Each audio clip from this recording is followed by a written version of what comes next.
Hello, and I am going to do something a little different than my other videos, but I just finished this series last night, so I wanted to record my thoughts. This series is, as you can tell by the title, the Westcott series. This is a almost complete copy. It is missing the novella. This is all the novels. Oh no, it's missing Someone Perfect. Oh, so it does have the novella. So it's missing the last book in the series, and these are the paperbacks. I listened to the audiobooks of this series for the first 4 books, and then I got stuck for about 4 weeks because the 5th book was on hold. So then I had to get the paperbacks and hardcovers from the library.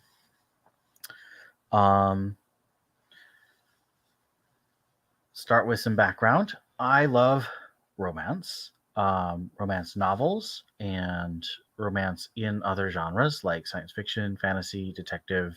I love the romance in the Lord Peter Wimsey series. It's one of the reasons that's my favorite Golden Age detective series.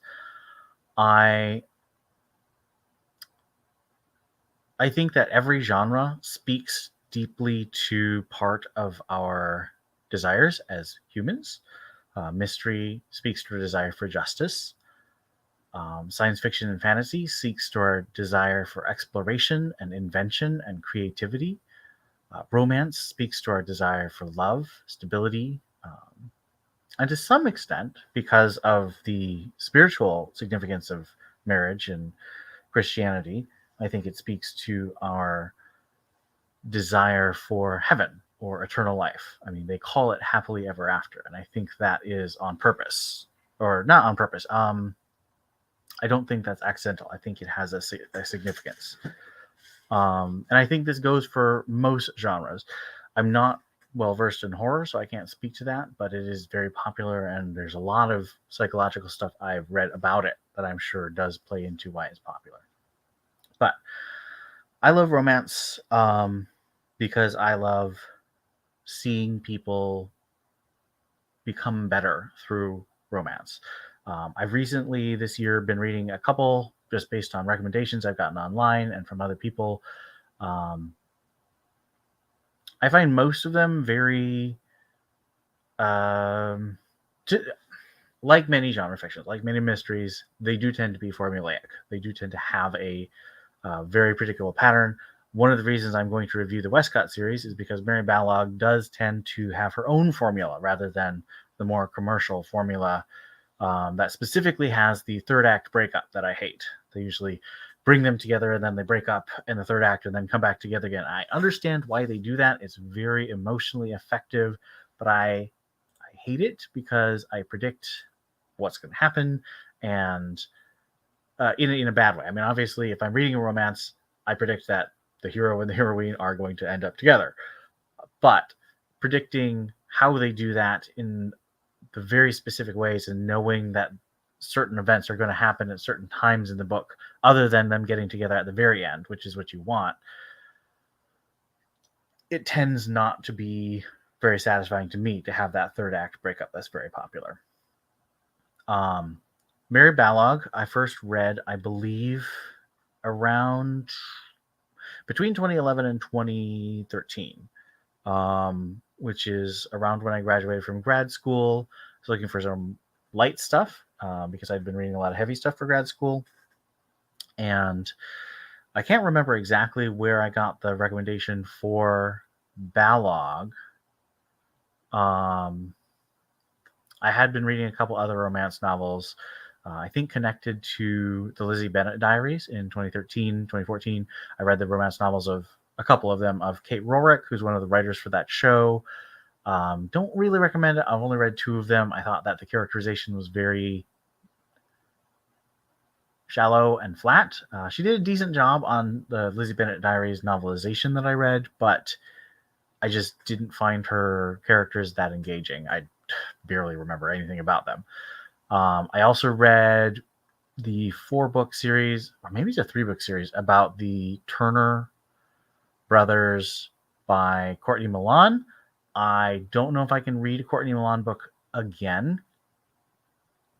I might enjoy it, but Like some of the romance novels I read this earlier this year, Courtney Milan has turned romance into a platform for politics. And this is not to say I want to keep politics out of romance, like politics out of comics, politics out of movies, whatever.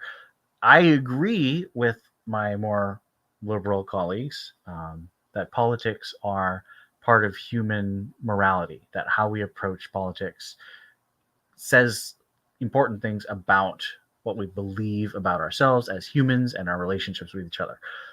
I don't think it's possible to write a book without politics.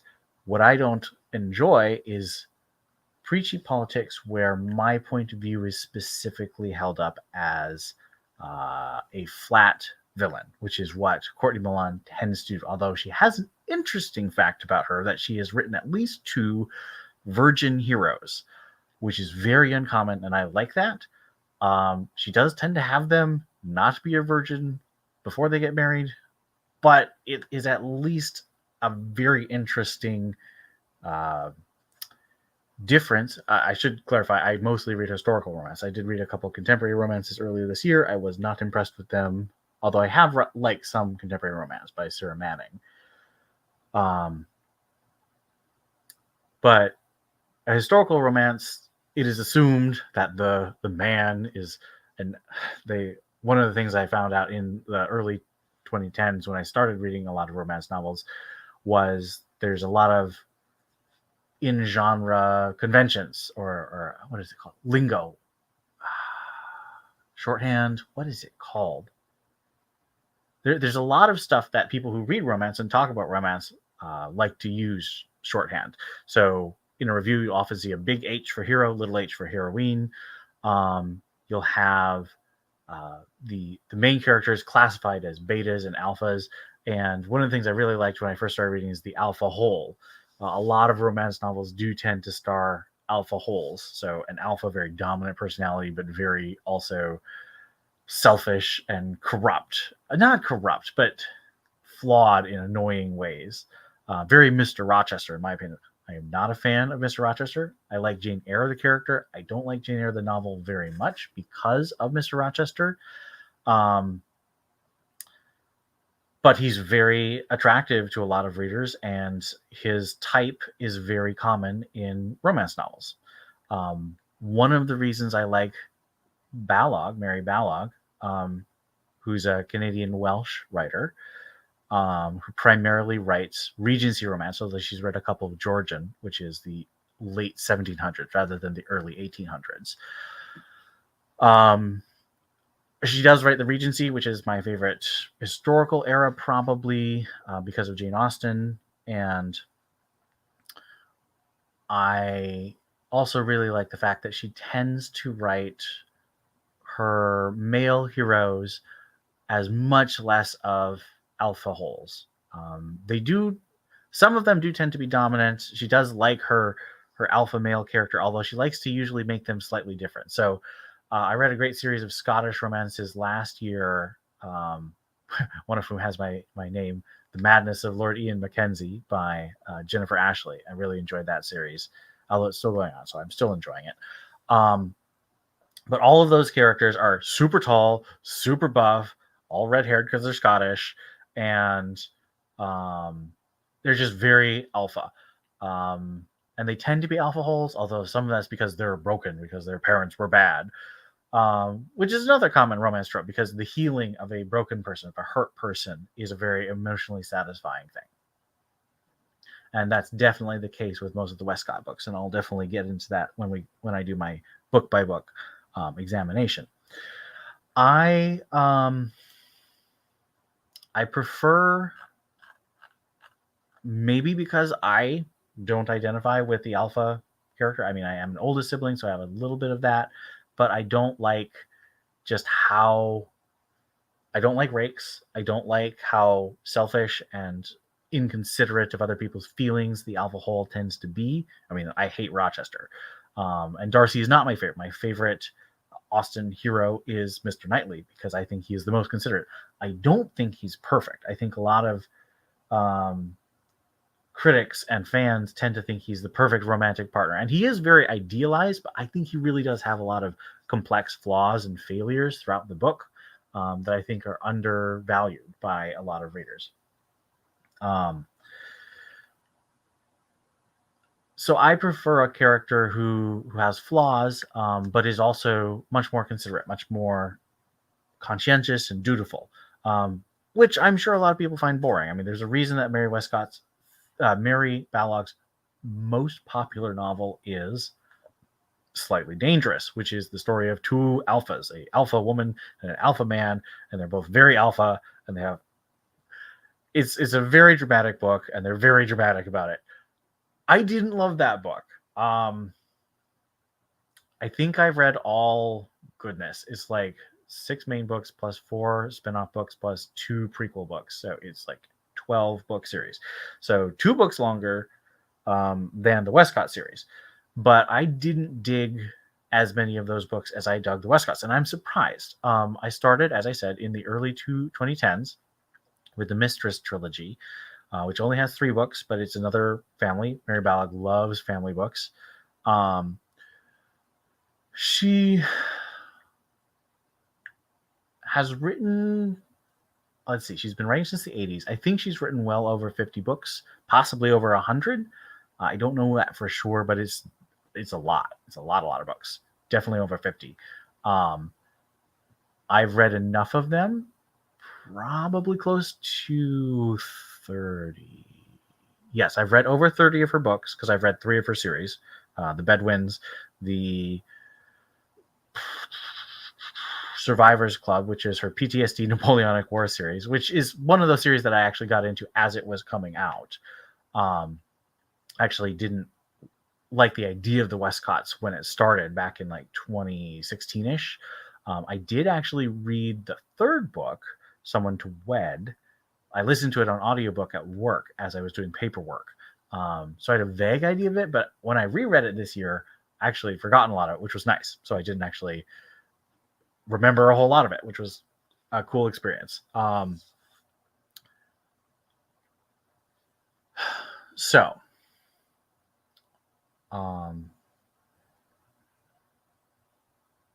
started with that, the Mistress trilogy. I found it really interesting because those characters were alphas. They were very dominant and very flawed and very broken.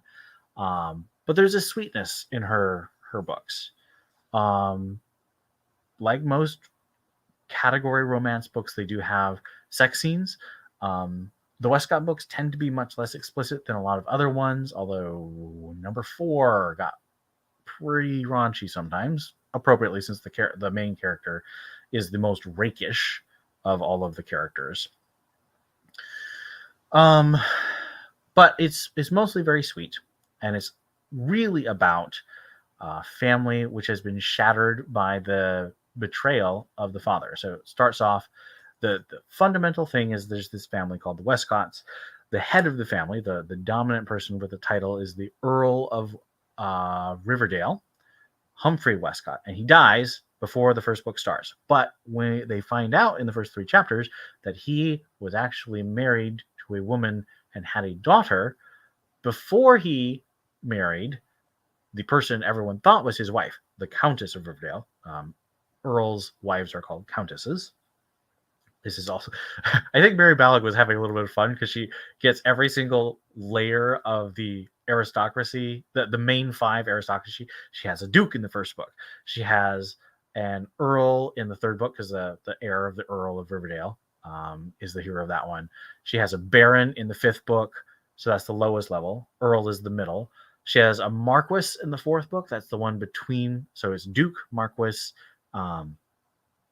Earl, Viscount, and Baron. Let me just double check that.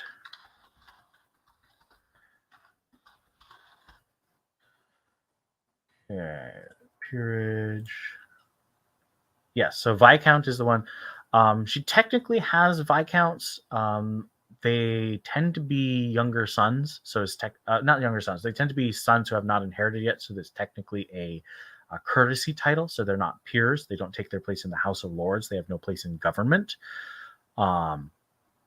So I don't think there's actually any Viscounts who get married, although one of the Viscounts is a major character. But she definitely has at least one of each title in every book, which is hilarious. So let's get started. And so Humphrey's bigamous marriage means that his 3 children are illegitimate. His cousin, I think his second cousin, is now the Earl instead of his only son. And his daughter, Anastasia Westcott, discovers that she is the heir to one of the biggest fortunes in England. So let's get started with that. First book, Someone to Love. Mary Balogh likes her patterns as a romance novelist. She definitely likes her patterns. Some of the stories that we're going to look at I have read earlier Balogh novels that have very similar elements, and I'm going to try and pull those out to just sort of let people know. I like that kind of comparison. It's one of my favorite things about romance is seeing the variations on the main theme. Someone to Love, first book, it is about Anna, and her hero is Avery, the Duke of Netherby. Duke is the highest level of the aristocracy underneath princes. So the royal family is the highest. Dukes tend to be directly descended from younger sons of the crown. Usually they're not super close. Obviously, all the princes are also tend to be dukes. But the dukes who are peers rather than princes or royalty are usually much closer to the royalty, and that's how it goes. So dukes, marquess, earl, viscount, and baron. And then there's baronet, which were literally fundraisers. The crown sold fake titles to people. They're not fake, but they have no family connection to the royalty, which is where aristocracy originally got its power. And then knights, who are awarded a knighthood, which is an ennobling, but it's not an hereditary title. You earn it through some feat. Used to be military feats. These days, then in this era, in the Regency era, it tended to be for economic feats. Sir William Lucas would be an example of that in Pride and Prejudice. And today, it's culture. British culture is seen as their most powerful part of society, contribution to the world. So the people who are knighted are actors and musicians and artists. So you have, of course, Sir Sean Connery, who played James Bond, Sir Michael Caine, Sir Ian McKellen. I don't remember if Sir Ian Holm, Sir Nigel Hawthorne. So Dame Judi Dench. Dame is the female version of a knight. Obviously, I am a fan of all these layers of society, even though I'm not British and I don't particularly want to be. I do believe in American democracy and the Constitution and that system of government, but I do find the way English society works very interesting. So, Someone to Love, first book, a lot of introductions to a lot of characters. Every single member of the Westcott family that you meet in this book gets a novel, in addition to a couple other. Actually, it's just one more. So one is introduced in book 4, who gets her own novel at the end of the series. And I'll talk about that a lot more later. Balogh tends to like... she tends to have kind of favorites of her characters who really pop up and have a vivid presence.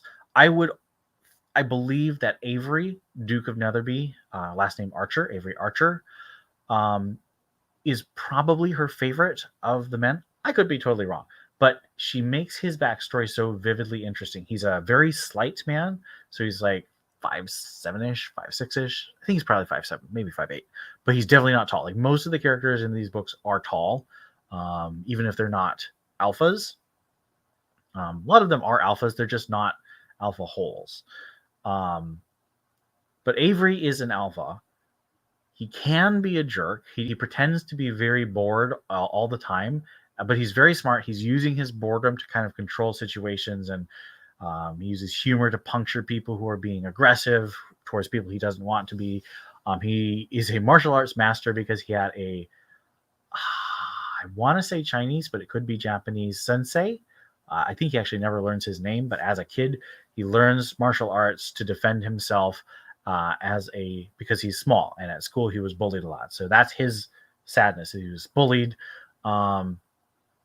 He and Anna, the new heir, who was raised an orphan in an orphanage in Bath, she is very frustrated with all these Westcotts and how they expect her to be a lady, even though they really resent her for taking over the place of the former Countess of Riverdale and her 3 children. Camille, the oldest, Harry, the middle and heir, and Abby, the youngest daughter. Abby also has a friend named Jessica. Their aunt, the Countess. So the Countess also has a novel because she had a terrible marriage to a man who was big mismarried, and he was not faithful to her and did not treat her respectfully and didn't care about any of his children. Like, one of the big things about this is this shows the damage a bad father can do. He is completely self-obsessed, and all of his family wanted his love and did not get it. You definitely come away with this book thinking that Humphrey Westcott, Earl of Riverdale, was the worst, even though there's actually a lot of competition for that title in some of these books. So Anna is sort of the fish out of water. She's very much a Cinderella, born and raised in an orphanage, thought all her parents were dead, falls in love with a duke. The duke proposes to her. I actually like this because they get married fairly early in the book, which means they're not having the premarital liaisons that really annoy me in some of these books. Avery feels very disconnected from life. He cares about his family, and he cares about the Westcotts. He is the guardian of Harry, but he doesn't really have he sort of skims through life, not really connected to it, until Anna snags him. He sort of catches on Anna, falls in love with her, but is unable to realize that until much later in the book, near the end, of course. That's what you want, the confession of love at the end. This is nice. Avery and Anna both have appealing arcs of being hurt and then healing and healing each other. They both tend to be very moral. The sort of external conflict is Anna's desire for family. She finds her grandparents, and that's a big thing. It's not super exciting. It's very set-up-y, but I think that Balogh clearly loves Anna and Avery.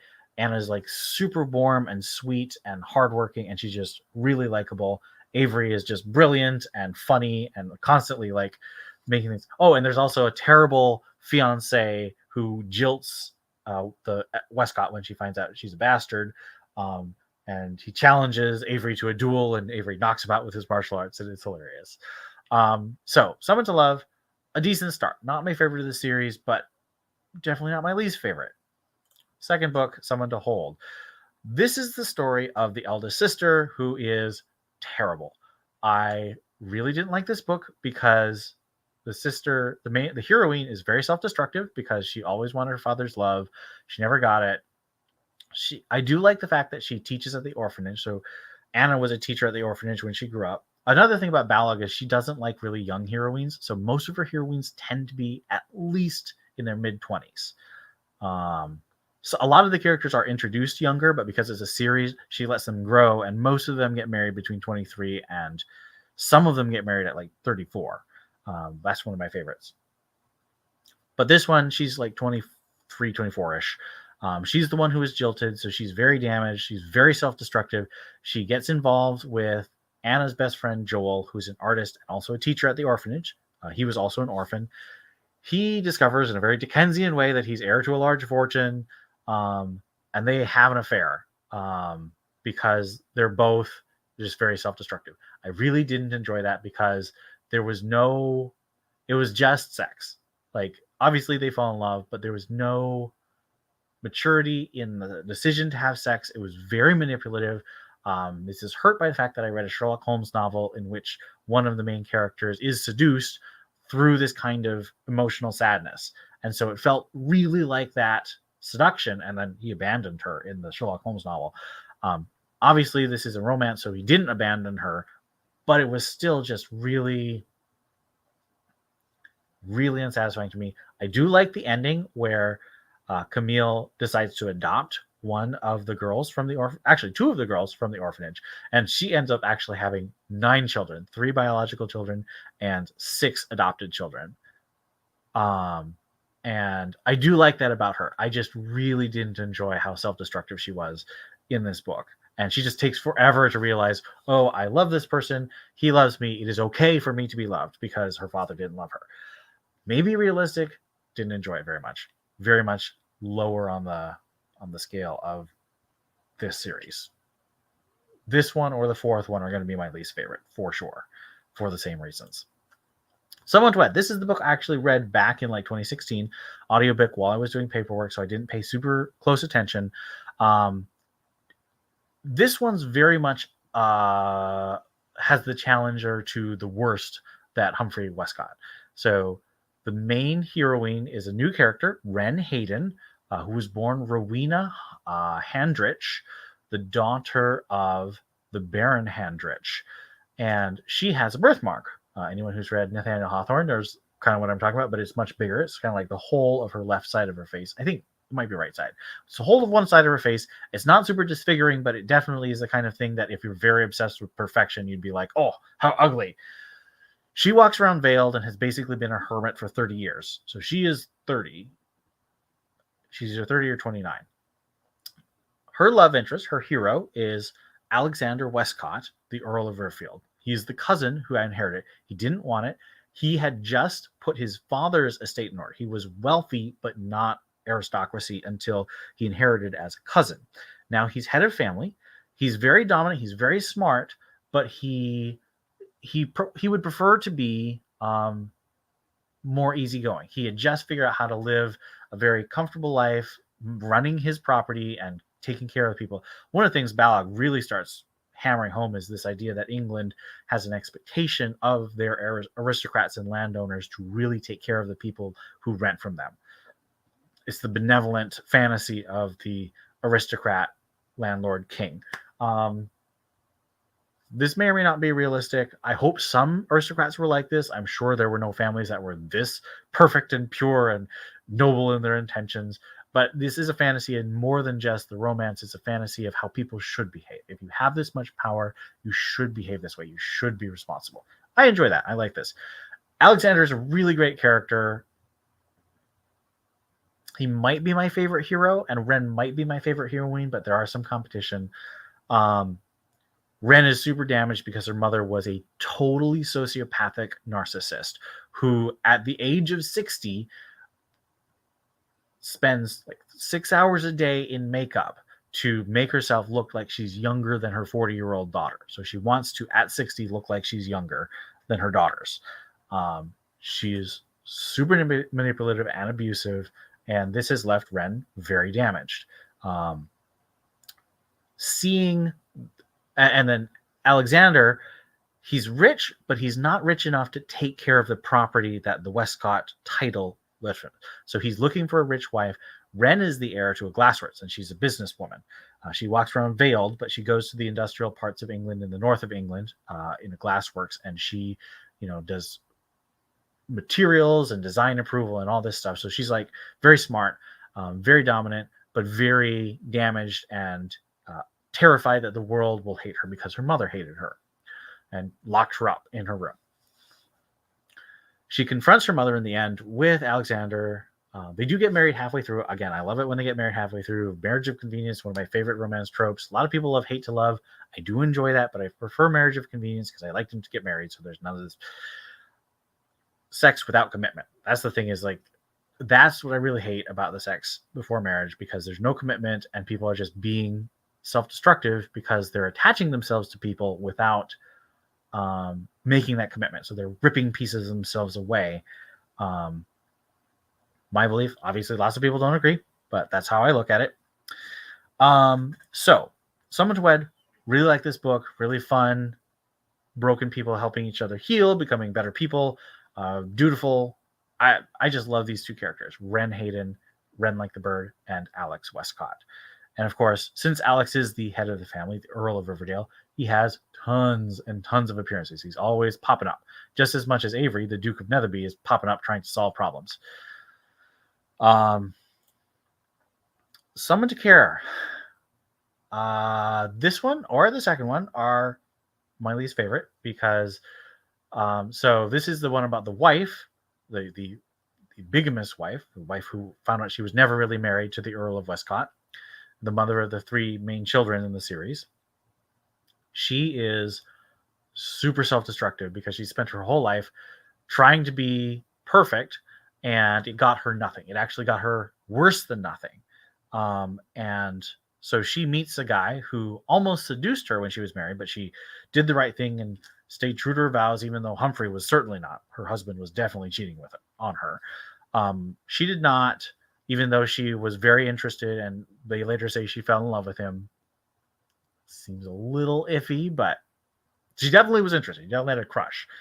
But then she meets up with him on a journey. They're both on journeys. They cross paths. They meet in an inn, and they're like, "Let's have lots and lots of sex." And so they do. They go away to a cottage, and they're found by their children, both of their children.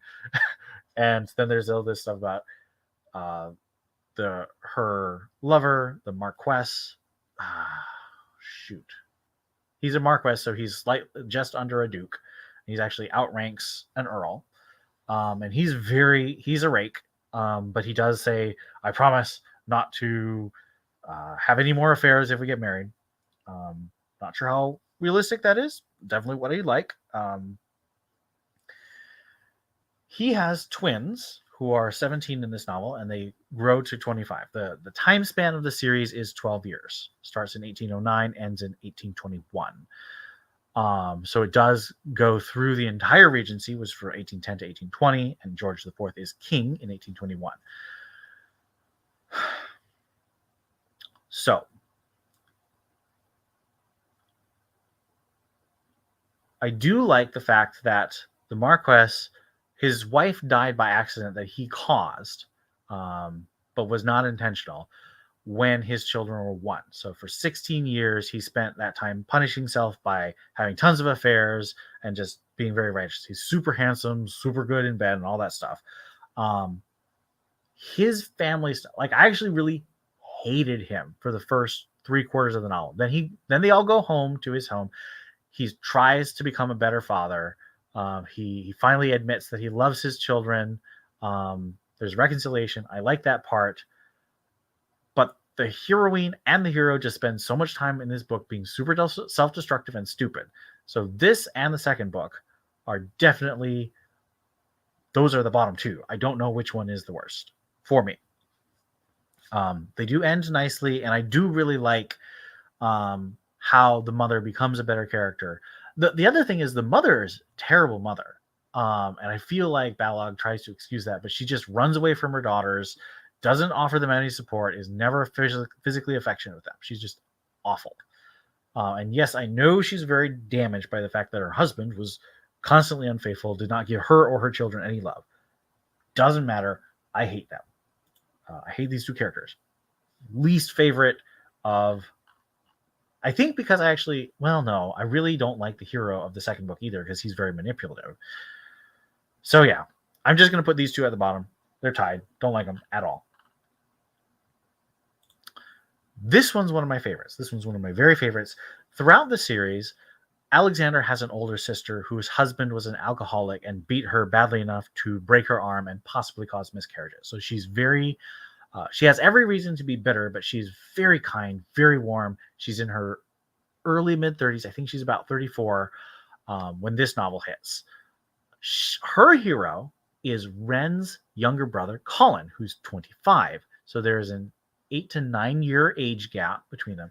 Now, this is very, very similar to another book called Promise of Spring, which I did read earlier this year before I read this one, which also has a 10-year age gap, 35-year-old wife, 25-year-old husband. That one was dark. 1980s and 1990s Balogh tended to be a lot darker. She had a lot bigger problems, more emotionally intense problems that her heroes and heroines had to overcome. And she tended to have really nasty villains. So Someone to Trust features Wren and Colin's mother a lot more. She is horrific. A lot of people think she's funny. I think she's horrific. She's very emotionally abusive, very manipulative, um, and but she's a great villain to overcome. Um, Elizabeth, Lady Overstreet, is just so kind and so warm, and she just was so kind to every character. Like, she's obviously been in all the books, but she's just so kind to every single character who's come across her that I really loved her. I love that kind of older sister. She is older than Alexander. Older sister who loves everyone, is very kind and is just very funny. She's very witty and warm. Colin is a younger brother. He's the youngest of his family. He is now the head of the family, but his mother just was so abusive to him and so manipulative that he doesn't have any real confidence in himself. And so that combination of, he's very much the beta. Now, unlike A Promise of Spring, where the hero was a beta, I really didn't like that hero very much because he had no verve or pep or anything. Colin does defend both himself and Elizabeth. He does go after what he wants. He's persistent. He's much more persistent than the hero of Promise of Spring. And I would say that Elizabeth is less broken the heroine of Promise of Spring.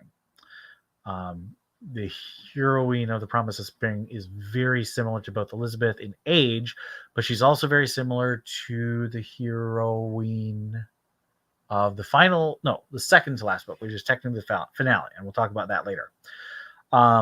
This one I just love because, similar to book 3, I love these characters, and they're so it's a brother and sister who marry a brother and sister. So Alexander marries Ren.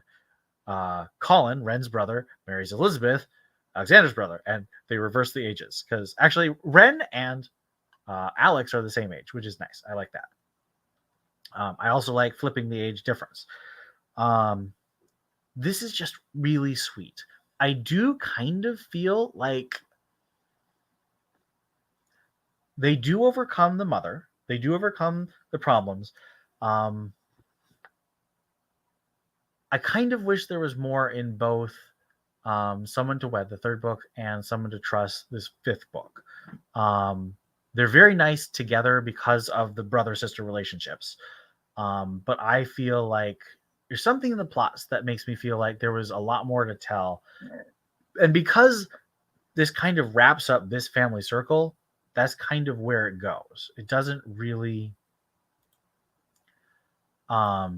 give any additional development of this particular branch of the family, which is fine. You still get to see them, and I still love them a lot, especially Alexander. But I don't know. I would have liked to see a bit more of the personality of their children. You get most of the personality from Camille's children, partly because they're adopted, so they're older. But yeah, this one is really close to the top. This one and book 3 so far. Book 1 is fine, and definitely I get better than 2 and 4. But this, because of the sweetness of the main characters and because of their family relationship, and because they specifically have to overcome a monstrous woman who's a rival for the monstrous man of Humphrey Westcott, I really like that connection. Book 6, Someone to Honor. Oh my gosh, that is not appropriate. I don't understand. I blocked you. Okay. All right. So, Someone to Honor is a book about Someone to Honor. This is youngest sister. Let me double check. Yes. So this is the youngest sister. So the first sister was book 2. This is the youngest sister, third of the siblings. She gets married to a military man, the superior officer of her brother Harry. And this is a sweet enough book. Because he's a military man and he's a lieutenant colonel, which is just below a general. He's really very dominant, but he's a very kind guy. And he was married. His thing to overcome is he was married. His wife was super unfaithful and nasty and is dead. But they had a daughter together, and her parents have basically kidnapped his daughter, and he's trying to marry so he can get that daughter back. That's the plot of this. This one is nice. I like this cover, the green and the yellow, and the profile of the heroine. Very nice stuff. Abigail is not a bad heroine. I do like the way she. This is definitely goes with the hate to love and also marriage of convenience. So two very popular tropes. Abigail just didn't grip me a lot. She was very much trying to be like, who am I? Actually, this is a big theme in all of these books: is who is the heroines are trying to figure out who they are. Heroes tend to know who they are, except for Colin. One of the reasons I like him is he is trying to figure out who he is. Oh, this one's nice. Has a nice plot, nice thing, but neither of the characters really stand out as much to me. There's good chemistry. I don't know. It's just kind of middling. Good, but middling. Not a favorite. Someone to Remember is a novella, so it's shorter. And it tells the story of the 56-year-old heroine, Matilda, who's the oldest sister of Humphrey, the aunt of most of the characters. Yeah, so she's an aunt to most of the characters. She spends most of the time being really annoying, trying to give smelling salts to her mother, who never wants them. You find out here that her mother and her father forbade her to marry her true love, and so she's devoted herself to her mother, and her mother feels really guilty. That's nice. I honestly wish this had been woven into more novels. I understand that you couldn't have gotten quite as much development of Matilda herself, which was nice. Didn't really care about her hero. Her hero is basically a copy of the Marquis of Dorchester, who is the hero of book 4, who is a terrible guy, another reformed rake, broken heart. And he's actually the father of Gil, the military guy, so illegitimate son. And he's introduced. I really wish she'd told this in the background as a B plot instead of its own thing. Not that I hated it, but it was just 140 pages that could have been 100 pages spliced into other books. But her choice. She really liked it. I'm absolutely not against the older heroine. I just feel like the novella didn't convince me it needed to exist instead as a subplot. I am not against subplots of characters getting together. Someone to Romance. Now, I listened to some good interviews with Mary Balogh. She hasn't done a lot, but she has done a fair amount, possibly more than a lot. One of them was interesting, a very red-pilled podcast about philosophy and culture, very sort of not neo-reactionary, but kind of tending in that direction. Interviewed her because the guys, it was an all-male podcast, but they all fell in love with Mary Balogh's books, and they interviewed her for an hour. It was very, very nice. They had some really good conversations about what she means by romance, what she writes, what she thinks about. And I think that was the interview where she talked about how she really didn't like this cover. I can understand why. Having the heroine, a lot of covers for romance novels tend to leave the heroine's face out. And that's, I believe, largely a self-insert thing. A lot of people like to self-insert into the hero and the heroine. Since these are generally aimed at a female audience, they're going to shoot more for a female identification. So having the heroine just staring at you, that really kind of gives her. This person doesn't look like Jessica. So this is Jessica, the younger sister, who was very young when the series started, but she's 25 now. So it's 8 years after the beginning of the series. She is the younger sister of the Duke of Netherby, Avery Archer. Actually, half sister. Sorry. She's a half sister of Avery, Duke of Netherby. She's very snobbish, but she's also very warm-hearted. And her hero is kind of fun. Her hero is he's playing this game. He ran away to America, but he's the heir to an earldom, and he's looking for a wife to help him make his claim to the earldom stronger. And so they have really delightful tension because she's very top lofty. She's very like her brother. She's very good at playing the aristocrat, even though she's very warm-hearted. She's had a really tough time because her best friends were the women who were disinherited when their father's bigamy was revealed. So she's really struggled with that because she wants her friends to be happy, and she's sort of made herself unhappy because she felt her friends were unhappy. So that is her thing to get over. So there's this whole plot line of he's a secret in disguise, and then he reveals himself as the Earl, and there's this conflict, and it's nice. This is definitely nearer to the top. I don't think I like it quite as much because the hero is fun, but I don't like him quite as much as the nice heroes of Colin and Alexander. But it's definitely like up there, like third or fourth. I would definitely put it over the last one. Definitely over, well, yeah, that one for sure, because there's too short to develop. But Someone to Honor, I think it was slightly more interesting. Skipped one. Nope, I didn't. Skipped. Oh, so we're almost at the end here. Someone to Cherish. So this is it's the 8th novel, 9th book, and technically the finale of the series. So if this series ended here, it would be fine. And I would say this is a better final book in the series than the next book. This is very similar to Orson Scott Card's series, the Ender's Game series. I think Children of the Mind is probably the best ending that series has. A lot of people don't like it because it's very weird, but it wraps up all the romances in a very powerful way, wraps up most of the really important plot threads that need to be wrapped up, and ends in a very beautiful way. Recently, so that book was published in 1994. Was it 94? Might have been 96. It was published in the mid-90s. 25 years later, just this last October, a book called The Last Shadow was revealed, and it takes place after Children of the Mind. But it's not an ending. So it's advertised as the final book in the sequence. But really, it's just another adventure of all the characters we like, and all the characters that he developed in side stories that were prequels are now together in the last series. I really liked this book. It is not a good last book. It is a good another adventure of characters you like doing wacky things. That is what Someone Perfect, the last book in the series, is like. However, Someone to Cherish is a great finale. This is the book about Harry Westcott, and like his oldest sister and his mother, he does have the sex before marriage. However, I like the fact that it's portrayed with consequences. They immediately know that they have become attached, and they immediately have this connection, and there are consequences.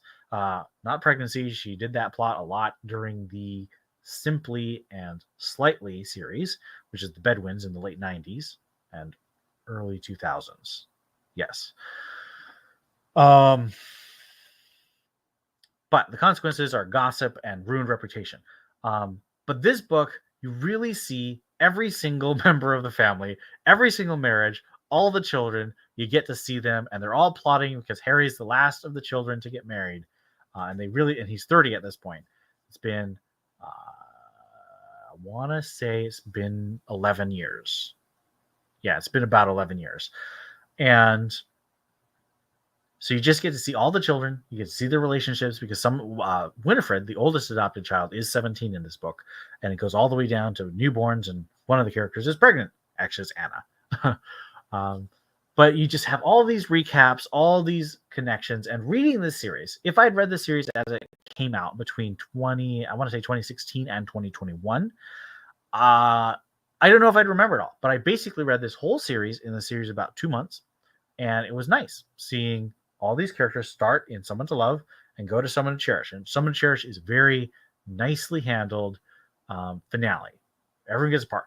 I read a bunch of reviews on Goodreads that said, "Oh man, I can't believe that Mary Balogh just keeps trotting out all the Westcotts and all the things." I'm just like, the point of a romance series is you get to see the characters you really liked in the previous book having a happily ever after and having good adventures with new people who need a happily ever after. Like, that's the thing about a series. And if you have a 10-book series, that's what's going to happen.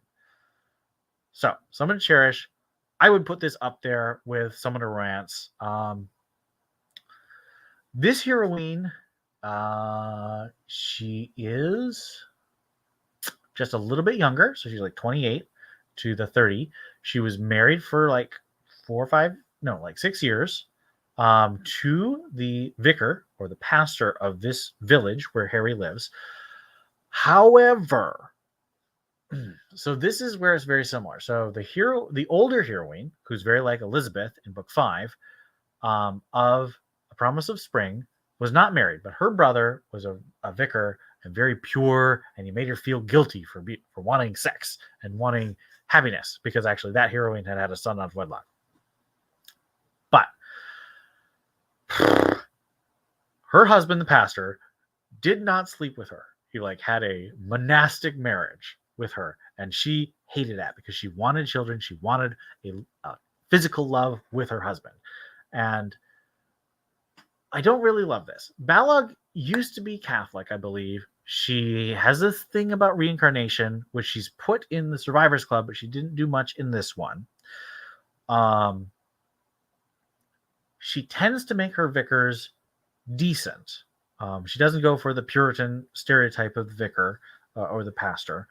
But this pastor was very damaging. He did a lot of good work, but he was very domineering and didn't listen. And he was basically a zealot, but a zealot who had a good heart, but was also just super wrong about stuff like not wanting to have a marriage with his wife. But he just wanted his wife to be like a nun serving him. So very superior, inferior. And so she's very self-destructive. So she has this affair one time. They have sex one time. But I like the fact that it portrays the consequences because she has been in love with him. And so it's not casual, and they do have to have consequences emotionally to that. So yeah, her character arc with her husband, the vicar, is very similar to the brother vicar character and the older woman in Promise of Spring. That one really that really feels similar to me. But she's a decent heroine. She only has brothers and a father because her mother dies when she's very young, and her father and brothers are super overprotective of her, and she's really stifled that. So she's really looking for independence. And Harry is, he's surrounded by women. He's only got women in his family. He's very respectful of them. Again, realistic? Don't know. I like to think that Jane Austen shows that there was a sense that some men believed in treating women as people. Equality is a difficult thing because of the status of women in law and so forth, but I think there was more give and take than the simple facts of the law. Like I said, of course, that did leave women vulnerable, which is why the heroine's father and brothers are so overprotective. And it's interesting. One of the brothers is married, and his wife is from a family where the father and brothers were not overprotective. They were abusive towards her. So she feels very protected by it. So I thought it was nice. There's a nuance there. She does get to scold them for being overprotective and not letting her make her own choices, which is good. Not against that at all. This is a really great finale. I don't want to say it's my favorite because I don't love the fact that they're a little bit more impulsive, a little bit more self-destructive. But it is solid.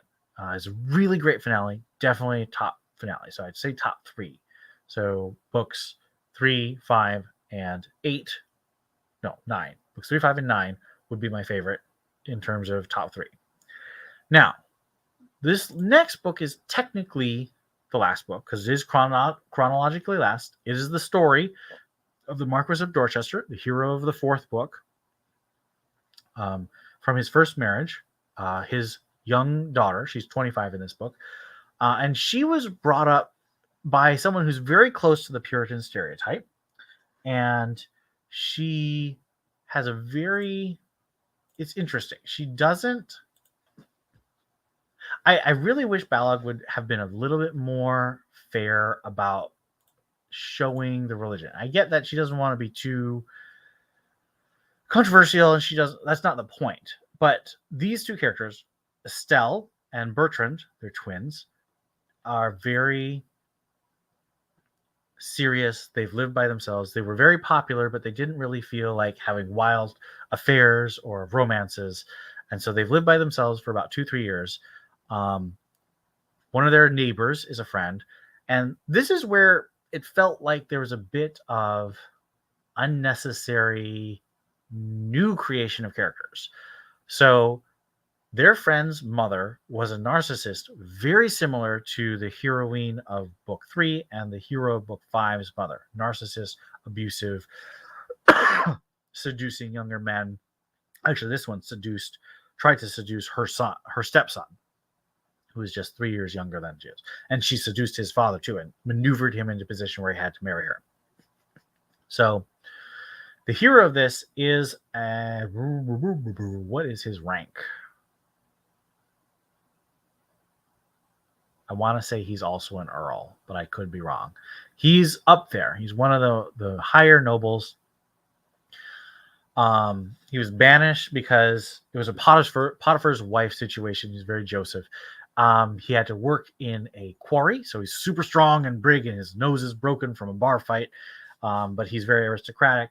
He loves to read. He loves to write. He likes to read Jane Austen. There's a lot of Jane Austen references in this book. I had a lot of fun with this one. Like The Last Shadow by Orson Scott Card, this is not the finale of the series. This is, some people were calling it a Friends of the Westcotts. This is and here's more adventures with characters you probably liked if you like the rest of the series. It doesn't serve as a finale. There are way too many characters she introduces from a brand new family, which is where I wish she had made the narcissistic mother from books 3 and 5. I understand why she didn't. She wanted to be a little less contrived. She already had lots of people already happening to be related to each other. I like it. It's definitely not a favorite. I would say top 5, though. It's still really fun. I really like Estelle. She's very mature and kind and has a strong character, even though she does, when she gets engaged, they do have sex. Not a huge fan of that, but there is that commitment. So that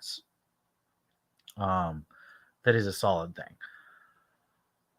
A more solid thing, not solid. So this is the last book. I liked it a lot. Not a finale. Someone to Cherish is the end of the series. This is the further adventures. It doesn't really develop the main story. All the main characters kind of show up a little bit, but it doesn't do the thing where it brings them all and gives them a nice moment. They just show up if it fits for the story, and most of them it doesn't. I would have liked if she'd kept going with these Friends of the Westcotts, but I think her publisher said, nope, you got to start over. She was also starting to get into the actual, almost to the Victorian era. Not almost. She had like 17 years to go, but she was a lot closer than she usually gets. She usually sets it very much in the 1810 to 1820 period. There is a mention of Queen Victoria, actually, as the princess of the time. This was a really fun series. I really liked reading it all together. If you like romance and you have my specific things of liking more dutiful, less alpha, not quite beta, but much more kind and conscientious, dutiful heroes, this is for you. I have not read Bridgerton. The whole Bridgerton family thing is a huge thing. I've watched parts of Bridgerton, the TV show. I see why people like it because it does have that family and Regency fantasy aesthetic. I think the Westcotts are much nicer. Mary Balogh does not screw up the romance climaxes. She knows how to write the I love yous and the love declarations way better than. Now, I don't know if Julia Quinn, the author of the Bridgerton series, if they're pulling dialogue. My guess is they're not. My guess is they're writing the dialogue, but the dialogue is like Riverdale quality. It's really, really bad. It does not provide good romance. So when they're doing their love declaration, I'm sitting here saying, okay, this isn't realistic. This is the kind of thing I would expect to see from, an attempt to draw real relationships in a more literary fiction or drama movie. So it's still very rom-com, but it's really bad. It's chock full of cliches, chock full of stupid sayings that are supposed to reveal flaws and quirks of character, but instead they just make me hate every single character who's involved. So I don't like Bridgerton. I understand why people do. I like family dynamic. I like the romance. I like the Regency setting. I wish they'd gone with Mary Balogh. I don't think it would have worked because Mary Balogh tends to be trying to be a bit more like period, whereas Julia Quinn likes to throw in these modern things like gossip columnists. Now, yes, there was gossip columnists. Do I think Julia Quinn did research on how gossip columnists work? Do I think that the showrunners did any research? No, I think they copied Gossip Girl. I think they just went with Gossip Girl and put everyone in Regency dresses. Fine. It's a fantasy. Not my thing. I prefer something that's a little bit closer to history. Tons of historical errors. This is a romance series. It's not historical fiction. Some readers are like, oh, and as a former academic, I understand this. Oh, she uses words that are not in the Oxford English Dictionary before that. I'm like, yes, sometimes this does bother me, especially if you're doing a Jane Austen movie and you say something like the moon's made of green cheese. I did look that one up in the Oxford English Dictionary. That one actually is still within the time period. First instance of moon being made of green cheese appears long before Jane Austen, so it could be something that someone said. It feels very modern. So I understand how, if you're more familiar with language of the period, that would not be something you want. But this is much closer than something like Julia Quinn or some of the other books I read. There was this one book I read, I think Once I Wish Upon a Duke or something. It was nursery rhyme type thing. It was awful. There was an attempt to try and see, ooh, women are so oppressed, but they also have all these feminist societies and they write newspapers together. And it's just like, if you want to write a 1920s romance, write a 1920s romance. Don't write an 1820s romance. I really didn't like that book. Mary Balogh, yes, some historical inaccuracies, but she tries to get things mostly right. She has a really nice style. She does do something really nice in terms of tying her titles. So, Someone to Love, the heroine is full of love, and the hero doesn't know if he can love. So that Someone to Love thing is very important to them. Someone to Hold is two self-destructive people holding each other to be self-destructive. I still really don't like this one. I think that's my least favorite. Someone to Wed, obviously, this is an arranged marriage one. Alexander and Ren both want a marriage, so Someone to Wed, obvious. Someone to Care, a wife whose husband didn't care, a husband who didn't think it deserved anyone to care about him. I get that. Don't like it, but I get it. Someone to Trust. After abusive marriage and after an abusive family, these two characters have to trust each other. Very nice. And they have to trust that they're willing to love each other and not feel pity. They want to see each other equals, even though he's so much younger, almost a decade younger than her. She has to trust that he does love her, that he's not being pitying. He does find her attractive. He has to trust that she sees him as a man. She doesn't see him as an immature boy. As the series went on, the titles become more poetic and more investigative of the quality in the someone to pattern. Someone to Honor, because this one's about a military hero. There's a lot of stuff about honor and doing the right thing, even though honor was actually a big thing in the last book, but we'll talk about that a bit more.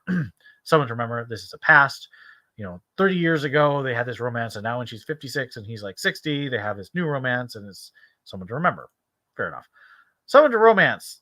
This title wasn't the greatest, but it's fine. They do use it. I mean, the thing is, Mary Balogh works out a title, and then once the title and the cover are worked, she does this thing with her publisher, and she works the cover image and the title into the book. So it's like tied together nicely.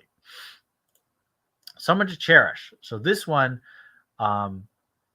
both characters are deeply loved, but they need someone they can cherish, and so they're not together. I wish this one had been called something like Someone Beside or Someone to Embrace or something, because this book is much more about loneliness and finding a real partner.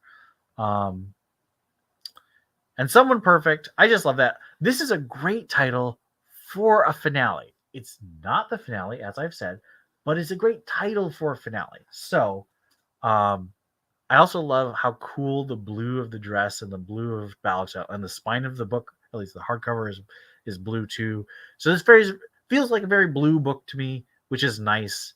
Sort of end the book end the series on a nice blue note. And Someone Perfect, they're constantly talking about perfection, and there's sort of an Anne of Green Gables element to that, where Anne of Green Gables has this perfect romantic hero, but Gil is not perfect, but she does fall in love with him. So and this is very similar to that. And this book has an amazing moment where Estelle realizes she's in love. They're looking for a mentally disabled 30-year-old friend of the hero, and he shows up, and the hero's been very brutal. He's been very brutish and silent and stoic, and she doesn't like him, but she's been slowly falling in love with him. And when he smiles and sees his mentally disabled friend show up, when they've been looking for him and panicking because they don't know if he can survive by himself, and she just realizes she's in love with him, that is a powerful, powerful moment. Beautiful writing by Balogh there. Even though this isn't the finale, great emotional ending to the series. So that's the Westcott series. I am looking forward to the new series called the Ravenwood series about the Ware family. Apparently, there's 6 kids, so at least 6 books of this series coming up. Knowing knowing Mary Balogh, she's probably going to squeeze a couple more side characters into main characters. Early reviews aren't super positive, but those same people, the same kinds of reviews were for this one. I really like this one, so I'm hoping I like the Raven. The first book is going to be called Remember Love. That comes out in July. I've got it on hold at the library. So, a lot of thoughts about romance, a lot of thoughts about this. Hope people liked it.